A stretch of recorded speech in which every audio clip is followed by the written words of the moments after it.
Mister në Qipro, kush është oligarku rus i zhdukur, konfliktet e biznesit në Bielorusi dhe sinjali fundit telefonik.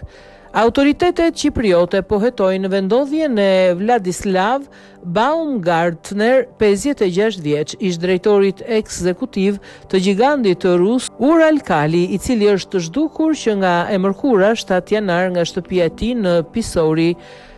Ai bëri bujë ndërkombëtare në vitin 2013 kur u arrestua në aeroportin e Minskut në Bielorusi dhe u mbajt në një qendër para burgimi.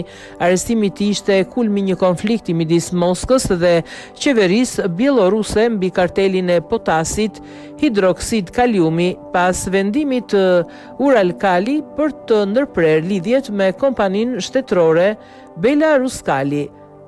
Ai u akuzua më pas për shpërdorim pushteti dhe u ekstradua në Moskë në nëntor 2013 ku u vënë arrest shtëpiak përpara se të shkarkohej nga detyra e tij në Uralkali, edhe pse akuzat kundër tij u rrëzuan përfundimisht në 2015-ën.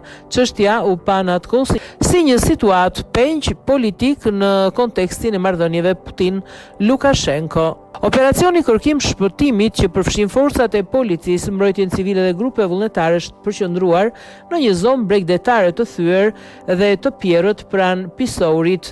Autoritetet mëritën në vendodhjen speciale, ndërsa telefoni celular i tij transmetoi një sinjal për herë të fundit atje. Përpjekjet e ekipeve të shpëtimit po pengohen nga stuhit që kanë goditur ishullin ditë e fundit. Megjithatë, një helikopter policie dhe dron u vendosën të dielën. Operacioni u pezullua përkohësisht për shkak të kushteve të këqija të motit për të rifilluar sërish. Policia e përshkruan atë si një burr 1,90 metër të gjatë me trup të hollë me flok gri. Kur u pa për herë të fundit, ai mbante veshur një bluzë të zezë dhe pantallona të zeza. Autoritetet u kanë bërë thirrje kujdo që kanë informacion të kontaktojnë departamentin e policisë të Limassolit.